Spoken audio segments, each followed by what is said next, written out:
Era una fría mañana de invierno. En Augusta Emérita, las espesas brumas del río Anás aún no se habían difuminado. Flavio, vestido con una discreta túnica de lana que le protegía bien de las bajas temperaturas, estaba dispuesto para asistir a la cita. Todos los miembros de su taller debían estar presentes en una de las colinas despobladas más extensas y elevadas al norte de la ciudad.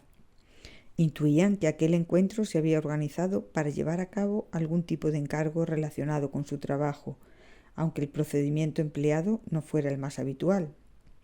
Al llegar al lugar indicado, Flavio comprobó que habían convocado a un gran número de artesanos. Estaban presentes los carpinteros y los herreros, los canteros y los escultores.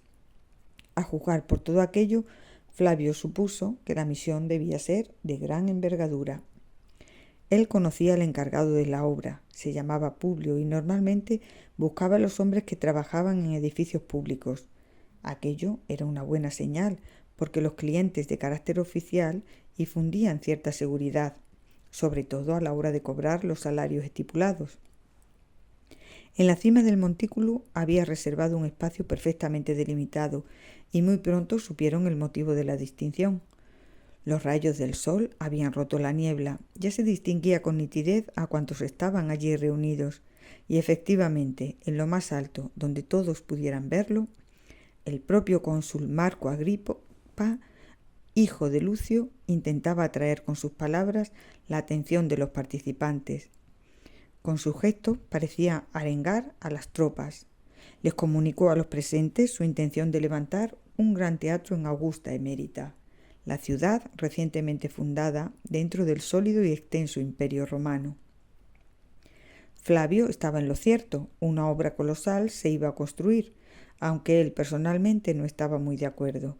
El teatro era aburrido. En cambio, el anfiteatro y sobre todo el circo resultaban mucho más apasionantes.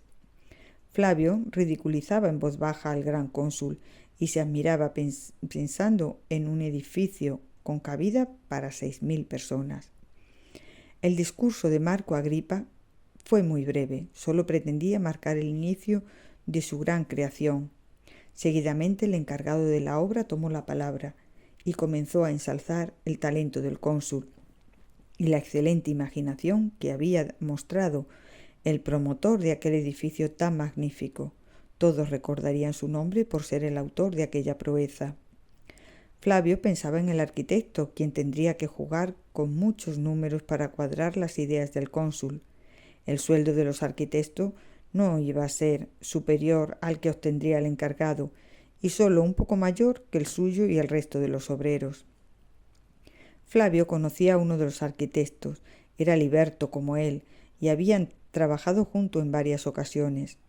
Manejaba con soltura la regla y el compás y los punzones, incluso sobre el mármol, aunque a veces no resultaba tan fácil. Flavio lo hacía bien, porque él era marmolista y conocía las reacciones de aquel noble material. Publio no paraba de hablar. Había comenzado a describir los detalles del futuro teatro. Flavio desoía las magnificencias que relataba el encargado y se distraía mirando a sus compañeros, los artesanos. Entre ellos se hallaba el conocido Aurelio, que también se dedicaba a trabajar el mármol. Flavio lo miraba con ojos llenos de odio, un odio tal vez mezclado con envidia, porque sabía que realmente aquel hombre era bueno en su trabajo. Era un gran experto, aunque en definitiva un obrero, como los demás, pero su ego lo había traicionado. Creía ser tan perfecto que en varias ocasiones se atrevió a firmar sus obras, movido posiblemente por un desmedido impulso propagandístico. Flavio, por supuesto, no lo iba a aceptar. El encargado de organizar aquella espectacular edificación se había detenido a describir con minúsculos detalles una zona del teatro en la que, al parecer, el gran Marco Agripa estuvo especialmente lúcido al imaginarla. Publio, ensalzando al cónsul y como si él mismo estuviera viendo la escena del teatro, detalló cómo serían las columnas que sustentarían el entramado, rematadas con sus laboriosas hojas de acanto, y precisó cuáles serían las estatuas que ocuparían los intercolumnios. Unas encarnarían a los emperadores heroizados con vestimenta militar o bien divinizados, y otras representarían esculturas del panteón como Plutón o Proserpina, y por supuesto nos faltaría la diosa Ceres presidiendo la escena.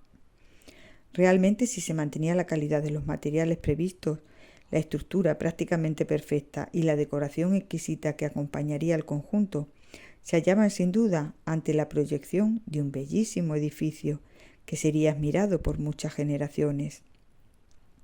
Flavio inmediatamente dirigió la mirada hacia sus compañeros, los escultores. Tenía buenos amigos entre ellos. Su tarea tampoco iba a ser especialmente fácil. Tendría que dar muchos golpes a cincel para obtener de la piedra las imágenes proyectadas. Flavio ya se había cansado de escuchar tantas alabanzas. Así pues, dio la espalda al orador y se dispuso a saludar a los colegas que no veía frecuentemente. Sus risas y carcajadas sobrepasaban el entorno, y algunos, avergonzados, los miraban con ojos acusadores. Pero a ellos ese gesto de reprimenda les resultaba indiferente.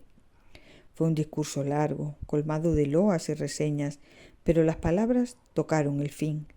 Llegaba el momento de dar paso al trabajo. Todos aquellos obreros a quienes correspondía remover el terreno iban a comenzar inmediatamente su labor. Los demás no podían perder ni un instante. Se habían marcado una fecha para la conclusión y quedaba todo por hacer. Como en cualquier obra, siempre habría presiones por terminar cuanto antes y un sinfín de condicionantes que pasaban por el más lógico abastecimiento de materiales o por las más influyentes sugerencias políticas. Flavio iba a permanecer al margen de todo eso. Estaba encantado, satisfecho.